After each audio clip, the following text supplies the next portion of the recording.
বৈতরণ ঘাটির আশেপাশে ৫৪টি রাস্তা আটকে তল্লাশি। কয়েকটি রাস্তা গিয়েছে ওপরের দিকে, কয়েকটি রাস্তা নিচের দিকে গিয়েছে। জঙ্গলে ঢাকা এই সমস্ত পাহাড়ি রাস্তায় সিআরপিএফ এবং জম্মু কাশ্মীর পুলিশ তল্লাশি চালাচ্ছে।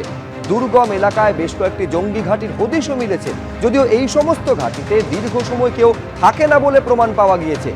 এমনই ঘাটিতে পহেলগাঁও হামলায় অভিযুক্তরা লুকিয়ে আছে বলে সন্দেহ করছেন তদন্তকারীরা। কাশ্মীরের ত্রাল এবং অনন্তনাগে বেশ কয়েকজন ওভারগ্রাউন্ড ওয়ার্কার্স তাদের হেফাজতে নেওয়া হয়েছে। ধৃত ওভারগ্রাউন্ড ওয়ার্কার্সদের জিজ্ঞাসাবাদ করছে এনআইএ।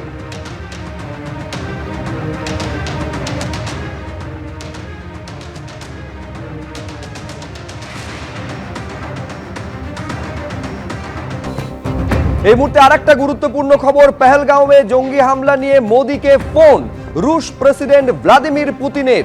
পহেলগাঁওয়ে হামলার কড়া নিন্দা করেছেন পুতিন। হিংসায় নিহতদের পরিবারের প্রতি সমবেদনা পর্যন্ত জানিয়েছেন পুতিন। কি কথা হয়েছে, কতক্ষণে কথাবার্তা চলেছে, পুরোটা বিজেন্দ্র সিংহ আমাদের প্রতিনিধি আরো বিস্তারিত বলতে পারবেন। বিজেন্দ্র। বিদেশ মন্ত্রকের মুখপাত্র জানিয়েছেন যে Russian president Vladimir Putin phone করেছিলেন প্রধানমন্ত্রী নরেন্দ্র মোদীকে এবং তিনি পহেলগামের ঘটনার তীব্রভাবে নিন্দা করেন। যেভাবে টেরর অ্যাটাক সেখানে হয়েছে তার নিন্দা করা হয় তার তরফ থেকে, এবং তিনি ডিপেস্ট কন্ডোলেন্স গুলো দেন যারা নিরীহরা মারা গেছেন সেখানে, যাদের হত্যা করা হয়েছে। এবং টেরোরিজমের বিরুদ্ধে যে যুদ্ধ ভারত লড়ছে তার পাশে রয়েছে রাশিয়া, সেটাও তিনি বলেন। এবং যারা এর পেছনে রয়েছে তাদেরকে যেন জাস্টিস হয় এবং তাদেরকে শাস্তি দেওয়া হয় সেটার জন্যও ভ্লাদিমির পুতিন বলেছেন। এবং তার সঙ্গে রাশিয়া রয়েছে ভারতের সঙ্গে, সেটাও তিনি বলেছেন।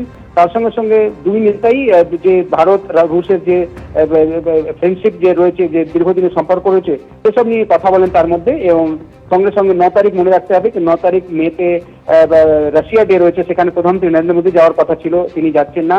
পরে ঠিক হয়তো ডিফেন্স মিনিস্টার যাবেন রাজনাথ সিং, তিনিও যাচ্ছেন যেহেতু ভারতের যা পরিস্থিতি এই মুহূর্তে রয়েছে।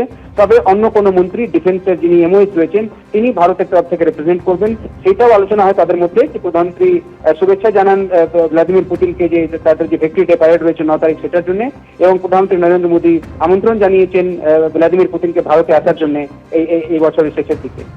ধন্যবাদ বিজেন্দ্র। এদিকে সীমান্তে পাক উস্কানি অব্যাহত। পহেলগাঁওয়ে জঙ্গি হামলার পর থেকে টানা 11 দিন সংঘর্ষ বিরতি চুক্তি লঙ্ঘন করে চলেছে পাকিস্তান। নিয়ন্ত্রণ রেখার ওপার থেকে কুপওয়ারা, বারামুলা, পুঞ্চ, রাজৌরি সেক্টর লক্ষ্য করে লাগাতার গুলিবর্ষণ করে চলেছে পাকিস্তান।